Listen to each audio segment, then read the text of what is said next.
Divorce दिएर अर्को बिहे गर्न सक्दिन। तर त्यसले चाहिँ मलाई के हुन्छ, म आज बिहे गरे 6 महिना बस्ने अनि उसलाई छोडिदिने भनेर त बिहे गरेको थिइनँ नि, म त उहाँसँग जीवन सोचिसकेका थिएँ। अनि यस्तो घटना जो हाम्रो समाजमा दिन प्रतिदिन बढिरहेछ। अस्ति भर्खरैको मेरो घटनापछि एउटा घटना के भयो, बिहे भएको 2 महिनापछि उसको श्रीमानले तलाक दिइहाल्यो। राख्दिन भयो, मलाई यो केटी मन पर्दैन।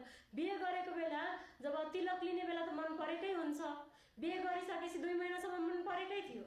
तर 2 महिनामै के त्यस्तो भइसक्यो जो उहाँले भन्नुभयो कि मानसिक यातना दिएर मानसिक यातना भयो, मलाई म राख्न सक्दिनँ, म सम्बन्ध विच्छेद चाहिएको।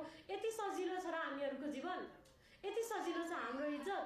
मतलब 2 महिना, 1 महिना, 6 महिना हामी के डोज पुरा गर्न गएको हुन्छौँ। उहाँले जो पैसा दिएर मेरो इज्जत तल्नु भएको छ कि ठिक छ ऊ मसँग बस्यो, ऊ मसँग बिहे गर्यो, अब मलाई उसलाई राख्न छैन भनेर उहाँले जो दाम तोड्नु भएको छ यतिसम्ममा, अझ यो कहाँसम्म पुग्नेछ भने पनि मलाई थाहा छैन। त्यो चाहिँ के को लाउनु भएको हो? म शरीर व्यापार गरेँ थिएँ र।